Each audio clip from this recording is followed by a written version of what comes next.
இந்த double engine அப்படிங்கிற ஒரு வார்த்தையை வந்து பாரதிய ஜனதா கட்சி கொண்டு வந்தாங்க. மத்தியிலும் எங்களுடைய ஆட்சி, மாநிலத்திலும் எங்களுடைய ஆட்சின்னும் போது டபுள் இன்ஜின் சர்க்கார் அப்படிங்கிறது யூபியில் சொல்லப்பட்ட ஒரு கூற்று. அந்த கூற்றை விமர்சிக்கிற விதமாக குஜராத்தில் யார் இருக்கா, குஜராத் வழியாக தானே போதைப் பொருட்கள் வருது அப்படின்னு சொல்லிட்டு ஸ்டாலின் வந்து அது வந்து டப்பா இன்ஜின் அப்படின்னு சொன்னார். அதுக்கு ஒரு எதிர்வினையாக தான் இதை கன்சிடர் பண்ணணும். உண்மையிலே திமுகவுடைய அரசாங்கம் வந்து ஒரு மக்கரான அரசாங்கம் தான். இப்போ மிகப்பெரிய அதிருப்தி உள்ள ஒரு அரசாட்சி தான் இந்த கடந்த 5 ஆண்டுகள். மிகப்பெரிய அதிருப்தி பொதுமக்கள் கிட்ட இருக்கு. அவங்க ஒரு மிகப்பெரிய ஒரு மாற்றத்துக்கான ஒரு சக்தி அப்படிங்கிற ஒரு மனநிலையை மக்கள்கிட்ட விதைச்சிருக்கிறது உண்மை. அதை வந்து யாராலையுமே மறுக்க முடியாது. அவங்க ஒரு மிகப்பெரிய கூட்டணியோட வந்தாங்கன்னா அவங்களுடைய வெற்றி வாய்ப்புகள் வந்து ரொம்ப இலகுவா இருக்கும் அப்படிங்கிற எண்ணம் தானே தவிர தாவேக்காலாம் ஒரு சக்தியே கிடையாது அப்படின்னு பேசக்கூடிய தலைவர்கள் இன்னைக்கு தமிழ்நாட்டில் யாருமே கிடையாது. அது ஆளுங்கட்சி ஆகட்டும், எதிர்கட்சி ஆகட்டும். எதிர்கட்சியில் இருக்கக்கூடிய கூட்டணிகளாகட்டும், கூட்டணி கட்சி தலைவர்களாகட்டும், ஆளுங்கட்சியோடைய கூட்டணியில் இருக்கக்கூடிய கூட்டணி கட்சி தலைவர்களாகட்டும், யாருக்குமே தாவேக்கா வந்து ஒரு இட்ஸ் அ நெக்லிஜிபிள் ஃபோர்ஸ் அப்படின்னு சொல்லிடவே முடியாது. தாவேக்கா ஒரு மிகப்பெரிய மாற்ற சக்தியாக தான் இன்னைக்கு பார்க்கப்படுது. இன்னைக்கு இருக்கக்கூடிய சர்வே ரிப்போர்ட்ஸ் ஆகட்டும், நாங்கள் மக்கள்கிட்ட பேசக்கூடிய கேட்டு கிடைக்க பெறக்கூடிய தகவல்களாகட்டும், விஜயகாந்த் தேமுதிகவை உருவாக்கி அந்த முதல் சட்டமன்ற தேர்தலில் வாங்கின வாக்குகளை காட்டிலும் தாவேக்கா அதிகமான வாக்குகள் பெறறதுக்கான சாத்தியக்கூறுகள். தாவேக்கா could be a possible future of Tamil Nadu. தமிழ்நாட்டுடைய மிகப்பெரிய எதிர்காலத்தில் ஒரு பலமான கட்சியாக வளர்கிறதுக்கான எல்லா சாத்தியக்கூறுகளும் இருக்குது. தாவேக்காவுடைய எந்தவித அதிகாரப்பூர்வ ஒரு வாக்குறுதியோ இல்லை ஒரு எழுத்துப்பூர்வமான ஒரு அறிக்கையோ எதுவும் வெளிவந்தது கிடையாது. மாற்றா அதிமுக சைட்லேருந்து நிறைய விஷயங்கள் சொன்னாங்க. செல்லூர் ராஜ் அண்ணன்லேருந்து இன்னும் பல தலைவர்கள் வந்து அவங்க இங்கே வந்தால் நல்லாயிருக்கும், வரட்டும். ஈவன் எடப்பாடி பழனிசாமி அவர்களே வந்து சொன்னார் இல்லையா, கொடியெலாம் வந்துடுச்சு, இது நல்ல சைன் இது அப்படின்னு சொல்லிட்டு அவரு பேசினார் இல்லையா. ஸோ இந்த மாதிரி அதிமுக இப்போ வந்து தாவேக்காவை ரொம்ப விமர்சனம் பண்ணதையும் பார்க்குறோம். கரூர் இன்சிடெண்ட்டுக்கு இவங்க தான் காரணம். இதெல்லாம் வந்து ஆகாதுன்னு ஆகிப்போச்சுல, இனிவா பார்த்துக்கலாம் அப்படின்ற மாதிரி சண்டைக்கு நிற்கிற மாதிரி தான் தோணுது. இது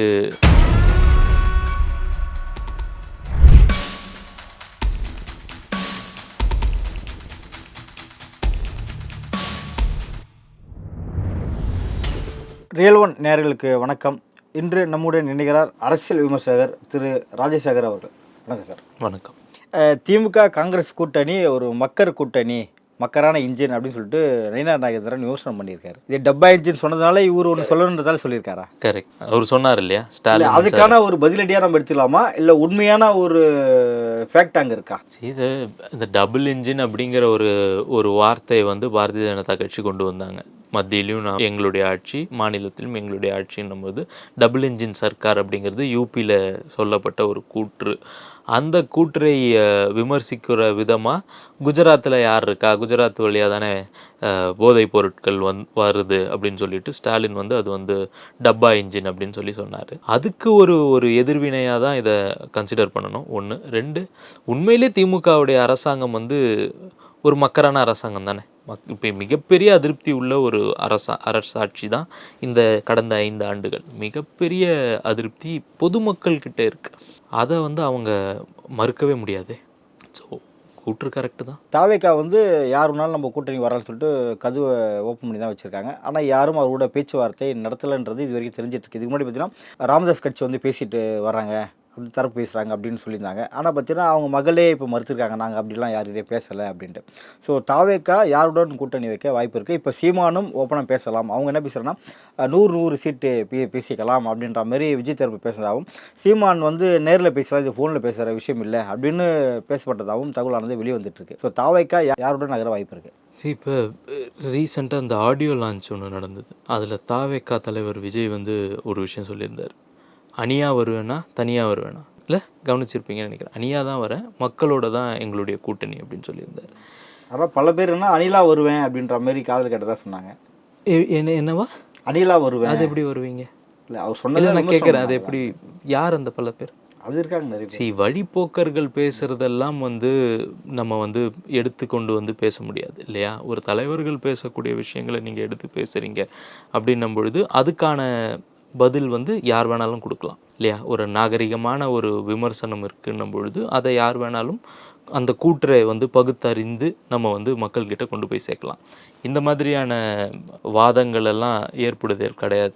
சும்மா ஒரு நேம் சேக்கு கூட நாம்கே வாஸ் கூட பேசக்கூடாது. இந்த மாதிரியெல்லாம் அவங்க ஒரு மிகப்பெரிய ஒரு மாற்றத்துக்கான ஒரு சக்தி அப்படிங்கிற ஒரு மனநிலையை மக்கள்கிட்ட விதைச்சிருக்கிறது உண்மை. அதை யாராலையுமே மறுக்க முடியாது. அவங்க ஒரு மிகப்பெரிய கூட்டணியோடு வந்தாங்கன்னா அவங்களுடைய வெற்றி வாய்ப்புகள் ரொம்ப இலகுவாக இருக்கும் அப்படிங்கிற எண்ணம் தானே தவிர தாவேக்காலாம் ஒரு சக்தியே கிடையாது அப்படின்னு பேசக்கூடிய தலைவர்கள் இன்றைக்கி தமிழ்நாட்டில் யாருமே கிடையாது. அது ஆளுங்கட்சி ஆகட்டும், எதிர்கட்சி ஆகட்டும், எதிர்கட்சியில் இருக்கக்கூடிய கூட்டணிகளாகட்டும், கூட்டணி கட்சி தலைவர்களாகட்டும், ஆளுங்கட்சியோடைய கூட்டணியில் இருக்கக்கூடிய கூட்டணி கட்சி தலைவர்களாகட்டும், யாருக்குமே தாவேக்கா ஒரு இட்ஸ் அ நெக்லிஜிபிள் ஃபோர்ஸ் அப்படின்னு சொல்லிடவே முடியாது. தாவேக்கா ஒரு மிகப்பெரிய மாற்ற சக்தியாக தான் இன்றைக்கி பார்க்கப்படுது. இன்றைக்கி இருக்கக்கூடிய சர்வே ரிப்போர்ட்ஸ் ஆகட்டும், நாங்கள் மக்கள்கிட்ட பேசக்கூடிய கேட்டு கிடைக்க பெறக்கூடிய தகவல்களாகட்டும், விஜயகாந்த் தேமுதிகவை உருவாக்கி அந்த முதல் சட்டமன்ற தேர்தலில் வாங்கின வாக்குகளை காட்டிலும் தாவேக்கா அதிகமான வாக்குகள் பெறத்துக்கான சாத்தியக்கூறுகள் நிறைய இருக்குது. அப்படின்ற பட்சத்தில் தாவேக்கா could be a possible future of Tamil Nadu. தமிழ்நாட்டுடைய மிகப்பெரிய எதிர்காலத்தில் ஒரு பலமான கட்சியாக வளர்கிறதுக்கான எல்லா சாத்தியக்கூறுகளும் இருக்குது, வித் கரெக்டான டெசிஷன்ஸ் அவங்க எடுக்கிற பட்சத்தில். மிகப்பெரிய கூட்டணி அமைப்பாங்க அப்படின்னு சொல்கிறீங்க இல்லையா? யாரெல்லாம் வருவாங்க அதில்? அதான் மிகப்பெரிய கூட்டணினா யாரை நோக்கி? இல்லை எதிர்பார்த்துருந்தாங்கன்னு சொல்கிறேன். தாவேக்காவுடைய ஆதரவாளர்கள் ஒரு மாற்றம் உருவாகணும்னா ஒரு மிகப்பெரிய கூட்டணி அமைச்சா இந்த வெற்றி ஈஸியாக இருக்கும் அப்படின்னு நினச்சிருந்தாங்க. ஆனால் அவங்க தனியாக நிற்கிறதுக்கான அத்தனை சாத்தியக்கூறுகளையும் தயார்படுத்திட்டு தான் தேர்தல் நோக்கி வராங்கங்கிறது என்னுடைய புரிதல். இப்போ பார்த்தீங்கன்னா யாரெல்லாம் இந்த தேர்தலில் அவரோட கூட்டணி வைக்க வாய்ப்பு இருக்குது? இன்னும் பிரேமலதா விஜயகாந்த், அதாவது தேமுதிக இன்னும் முடிவு எடுக்கலை. எல்லாம் அவங்கள கூட்டணி சேர்க்கணுமா இல்லையாங்கிறது தாவேக்கா தான் முடிவு பண்ணணும். இவங்க அநேகமாக எடுக்கக்கூடிய ராங் டெசிஷன்ஸ்னால தேமுதிக இந்த முறை தனித்து விடப்படுறதுக்கான வாய்ப்புகளும் நிறைய இருக்கிறது தான் உண்மை இல்லை? இவங்க இங்கேயும் பேசுகிறாங்க, அங்கேயும் பேசுகிறாங்க. 9ஆம் தேதி யாரோட கூட்டணின்னு அறிவிக்கிறேன் அப்படின்னு சொன்னாங்க. அதுக்கப்புறம் அந்த மீட்டிங்கில் இப்போ அந்த கன்ஃபியூஷன்லாம் முடிஞ்சிடுச்சு, இன்னும் பேச்சுவார்த்தை நடந்துட்டு தான் சொல்லப்படுது. இப்போ அவங்களது விடுங்க, இப்போ தாவேக்காவோட தேமுதிகவும் இன்னும் யாரெல்லாம் வரதுக்கான வாய்ப்பு இருக்குது? இப்போ சீமான் ஜாயின் பண்ண வாய்ப்பு இல்லை சீமான் நாம் தமிழர் கட்சி February 23 நினைக்கிறேன் அவங்களுடைய வேட்பாளர்கள். ஆமாம், வேட்பாளர்கள் ஒரே மட்டையில் எப்பவுமே பண்ணுறது தான். ஆனால் இப்போ தகவல் வருது இல்லையா?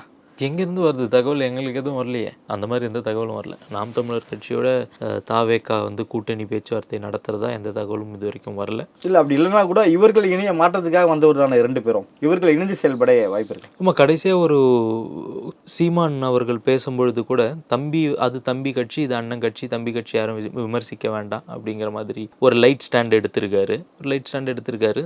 எனிதிங் குட் ஹேப்பன் இல்லை? அரசியலில் எது வேணாலும் நடக்கலாம். அதாவது அந்த பாசிபிலிட்டி இருக்கா? இந்த 2026 எனக்கு இருக்க மாதிரி தெரியல. 2026 எனக்கு இருக்க மாதிரி தெரியல. தாவேக்கா தனித்து போட்டியிடலாம், இல்லாட்டா அவங்களுடைய கூட்டணி வரக்கூடிய யார்கிட்டையாவது பேசிகிட்டு இருக்காங்களா, இல்லை காங்கிரஸை இன்னும் நம்பிட்டு இருக்காங்களாங்கிறது தெரியல.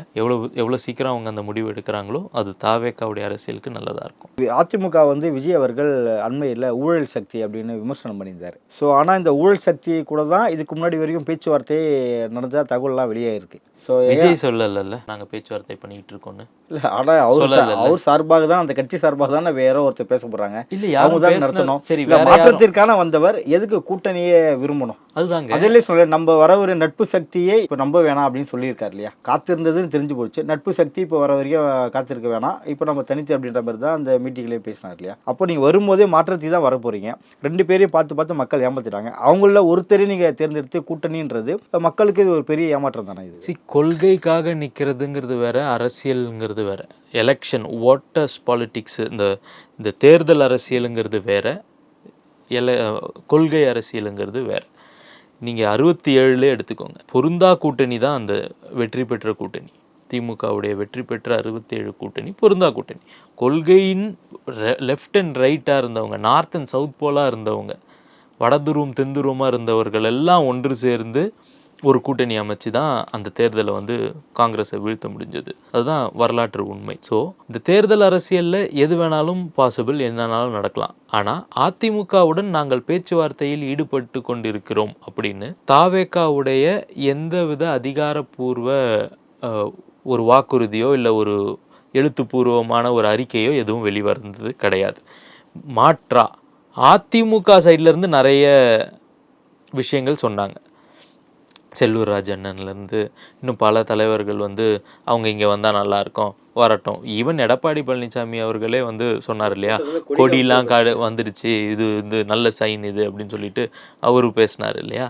ஸோ இந்த மாதிரி அதிமுக தாவேக்கா வராதா அப்படின்னு ஏங்கி நின்ன மாதிரி தான் இருக்கே தவிர, தாவேக்கா வந்து நாங்கள் அதிமுகவோட தான் கூட்டணி வரணும் அப்படின்ட்டு அடம் பிடிச்ச மாதிரி எனக்கு தெரியல. இன்னைக்கு இருக்கிற தகவல் வரைக்கும் அவங்க பேசினாங்களா பேசலையா அப்படிங்கிறதுக்கு வந்து அதிகாரப்பூர்வமாக இல்லாததுனால என்னால் எதுவும் அதில் கூற்று தெரிவிக்க முடியல.